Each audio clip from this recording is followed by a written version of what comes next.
Hi, I'm Sarah Tucker, and next year I'm going to Baylor University. So my testimony is a little different from most people's in that I've known and believed in the Lord for my entire life, and it's really been such a blessing. I can't really remember a single day when I didn't believe in Him, and there's no point in my life when I had like a radical transformation or anything. Although when I was little, I attended a vacation Bible school at Bethel, and one of the things we could do was go to the gospel tent. And at the gospel tent, we would pray and ask the Lord to come live in our hearts. And so technically there was a day that I formally did that, although I only went because they gave us free Bibles at the end. But knowing the Lord for my whole life doesn't mean I haven't had challenges or struggles. And one of these challenging times in my life was junior year. I was on the cross-country team at my school for all of high school, and over freshman and sophomore years, my times kept improving, and I kept getting in better shape and like getting faster and stuff.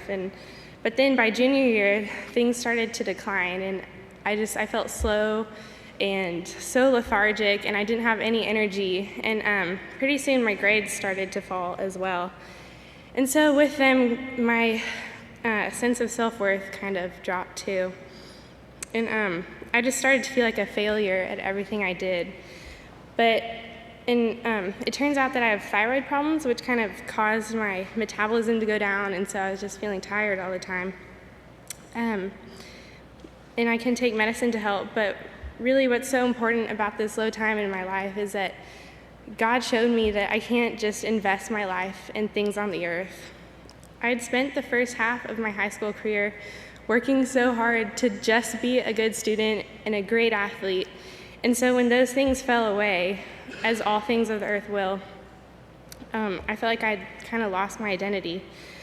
But God showed me through this that I really just need to identify in Him, because He and He alone is perfect and dependable and will never fade away. And so after that, I tried to spend the rest of my cross-country career just glorifying the Lord, and it was so much more fulfilling than just running in vain. And the same thing kind of happened with my college search this year. I'd worked so hard throughout high school to make great grades so that I could go to a really prestigious school. And so, of course, when I didn't get into those schools, I just felt pretty crushed. But now I know that it's all part of God's plan, because He just wants me to identify in Him. And now I'm going to Baylor next year, and I'm so excited because it's a perfect fit for me. And so I just learned through this that God has a plan for all of us, and His plan is perfect, and any plan that I make is going to be very faulty. So one struggle I've had in my walk with God is pride. Last year, I kind of realized that sometimes I would do things to bring myself glory instead of glory to the Lord, and that was mainly because I wanted people to see that I was a really good Christian and stuff.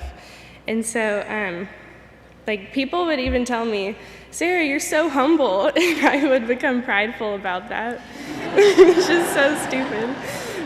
Being prideful about being humble. Okay.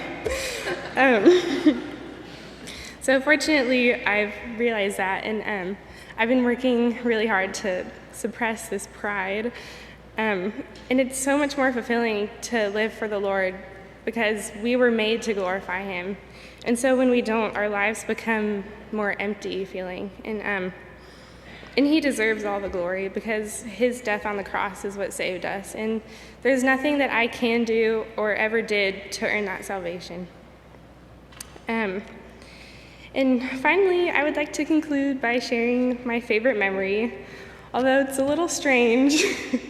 I had a dream that I met Jesus. So I was sitting at school doing my homework, typical, and I had this feeling of excitement growing in my stomach, because for some reason, I just knew that Jesus was coming. And so yeah, I was sitting there doing my homework, and I see him walk up, and I run and give him a big hug. And it was just the greatest feeling ever. And then we talked and stuff, and I noticed that he was limping. And then he had to leave, and as he was leaving, I realized that I never felt so joyful in my entire life, and I've never felt so loved as when I was with him. And I also realized that I'm so dependent on the Lord. My life would be so empty without him. And finally, I realized that he was limping because of my sin, because I hurt him and we killed him with our sin. And yet he was so loving that he was willing to die on the cross for us and rise from the grave so that we would be qualified to live with him in heaven.